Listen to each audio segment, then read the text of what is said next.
Hi everyone, we're just recording another little, out and about with Jen and Marvin. And Jen is doing her druid thing in our little garden. See, so the stumps have to come out. And so I dig down to where I can get at the roots. And I dig the roots out. Because the other guys want this one gone so they can breathe better. What's this hose doing in here? Oh, that's a gardening hose, babies, but it hasn't been used for a while. Okay, so I hope I don't chop it accidentally when I chop it to the... No, there's no pressure in the hose. So I don't have to be that careful. No, babies. Okay. So the spiders here are funny looking. There's a spider in here that looks the same color as the bark, and it's got a tattoo on its back that looks like a little spider tattoo. I don't know what else to call it. And the trees talk to me here. The trees talk to me here too. And those guys want more mulch over on them. And they told me right away. And at first when I started working on these trees, they said, "Who the hell are you? You're not from here." And so I had to win them over a little bit. But they all want attention. That's the thing about all these trees. Even grass. Grass loves to be mowed because it's attention. Right, and I actually just mowed the front lawn. I haven't mowed the back lawn yet. Are you going to mow it, babies? Well, I mowed the back lawn a couple of days ago. Mm-hmm. So I've just done the front lawn. You know what I'm going to do is I'm going to feed the lawn.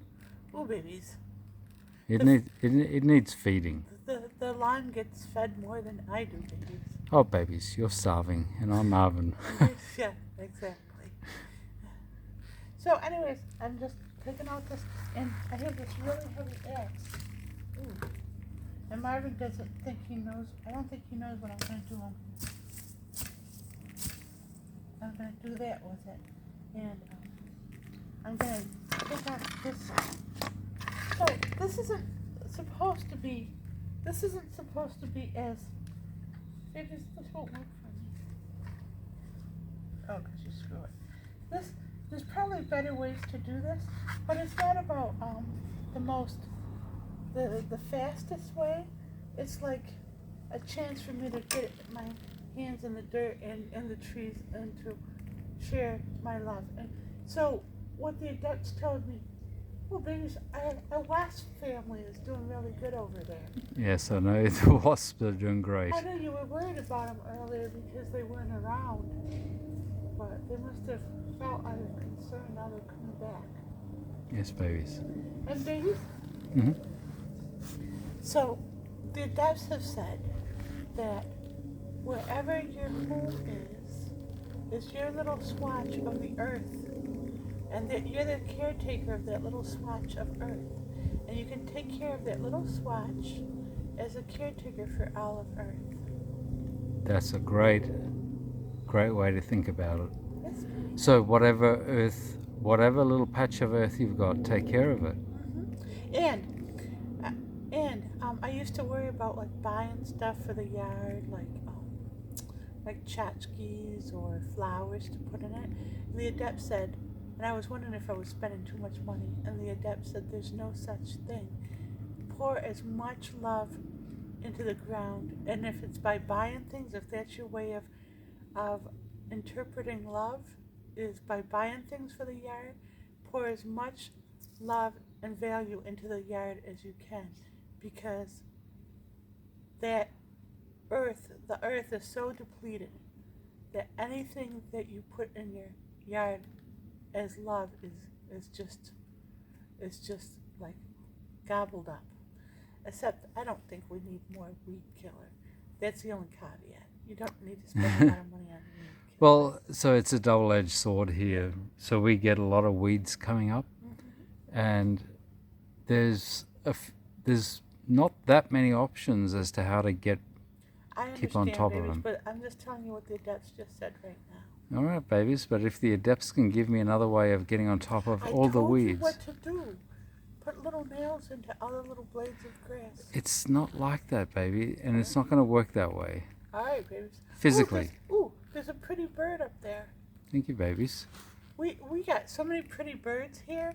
Is that me and Marvin have started a vase of pretty bird feathers, and we're gonna have a beautiful vase of bird feathers. Yes. So. Starting to collect them.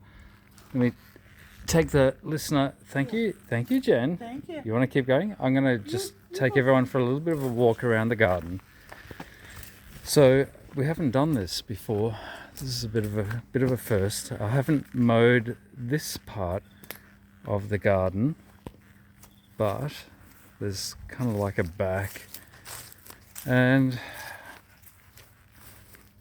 it's a bit of green, so I need to mow this. This is my job for the next hour or so. But what I did want to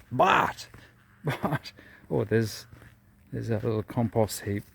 We love our compost heap, so everything goes basically in the compost, so we recycle pretty much everything. This is our veggie patch. Hopefully you can see it all. Now, these are 2 Roma tomato plants, which I'm planting late season. All the other beds we've finished the season, and the only thing that's still going is cucumber. And so this is a whole wall of cucumber. And man, we get so many cucumbers, it's amazing. These are some of the tomatoes from my next door neighbor. They're planted on his side, but they're just coming over the edge and they're doing their little thing, and they're getting nice and red. And for anyone that's been watching the channel for a while, we've had a whole bunch of pestilence. So it's quite unfortunate, but you wouldn't believe it. All of the tomatoes, all of the nightshade varieties that I planted, I lost 100% of the crop to either blackbirds or fruit fly.